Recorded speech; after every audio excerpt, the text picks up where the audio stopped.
Hello, buddy. Welcome back to Tin Man's Core channel. I'm your host, Jeffrey Tin Man Taylor. Today, like I told you all in my custom painted hockey mask collection video, I was going to redo this one, which I call my urban camouflage. But as you can see, it don't even look like a camouflage mask. It's got a lot of Aztec-y looking lines on it. So what I'm going to do is sponge paint on a new pattern, and the colors I'm using is coffee bean brown, classic caramel, and this is the paint I used on my West German clown Michael Myers mask. And finally, I'm gonna repaint the chevron with a red color instead of making it all blotchy and around the eyes. And I'm gonna use flag red for that. Let's get the sponge painting. I'm doing the sponge painting method because I really don't want to take out paint brushes that are stiff and try to paint on what I want to do. So I think I'm going to start off with the brown first, get that on there in the areas that I want it to be brown, and then we'll go from there.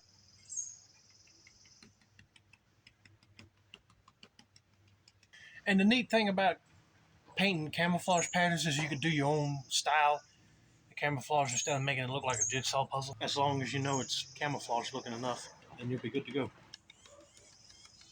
I'm just picking random spots on this mask to paint on the brown, and then I'm going to go in with the caramel color to make the tan parts. Maybe dab a little bit on the nose. Almost like when you're doing sponge painting for weathering purposes. That's basically what I'm doing here. I'll get these other sponges I have here to do the rest of the mask. And I forgot to mention I have green with me, but if I save some of the green that's already on the mask, I might not even use it, but I might use it to brighten up some spots. Almost like I'm going over a bridge. Maybe a little one over here. But if you paint a camouflage pattern onto a mask, be creative with it instead of just trying to copy a random one. I mean, you can do like winter camo with blue and white, or patriotic camo, or regular forest camo like I'm doing, or desert camo, because you don't have to copy everybody else's. All right, I'm gonna pause the camera because I know this is gonna take a while for what I'm doing. Figure out where I want to put more brown splotches. So when you come back, I'm gonna start working on the caramel color. So don't go anywhere. All right, you probably can't tell, but I got some of the spots covered with the brown paint that I wanted. So now I'm gonna go over with caramel next. So I'm gonna grab a different sponge for that. I'm just gonna dip this in that caramel paint and start covering the areas that I wanted this color.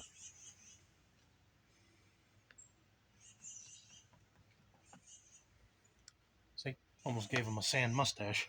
Now, if some of this paint rubs off into the brown, I don't care. It makes it look like it's blending together.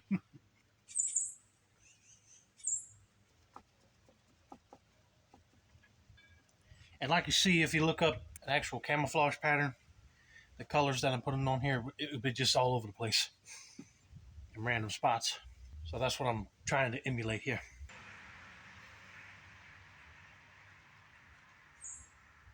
I'm trying to make it look like a sloppy camouflage paint job with all these colors. So it's not going to look like a computer drawn out pattern. This is something what people would do at home. I'm kind of happy where I got all the caramel spots at. Now I'm going to focus on the red now. And I think I'm just going to use this brush and just dab the red on the chevron and around the eyes. And I might add some red around the perimeter of this mask because I've seen some Russian camouflage uniforms that had red in it. I always nicknamed it the Christmas camo. Plus, you could do that as well, like Christmas theme, Easter theme, whatever you just feel like painting your camo to look like. Ta-da! And I kind of made the chevron look wider on purpose to make it look like the new Jason Universe chevron on the top of the forehead, which I can't wait to get one of those masks because I would like to do a repaint video on that too. And now I'm going to add some red splotches around in here.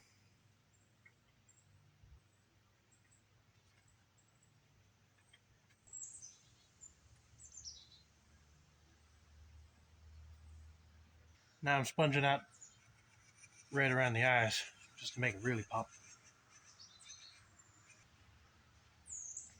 I tell you what, a mask that's already painted before, it's hard to decide where you want certain colors to be at, you know. But I think the red around the eyes really makes this thing pop. I asked Mom to come out here and see if I needed to add anything else to it. And I mixed up a little batch of this light green color with the coffee bean brown, and I got this color whipped up underneath the nose so it blend in and connect. And I added it around the edges and some spots of the mask, but I think this thing came out pretty good. So that's going to be it for now. Don't forget to like, subscribe, turn on post notifications, and I hope you guys like my little redo of my urban camouflage hockey mask. This has been another successful installment of the Tin Man's Corner channel. I'm your host, Jeffrey Tin Man Taylor, and I say that's a wrap, and have a nice day.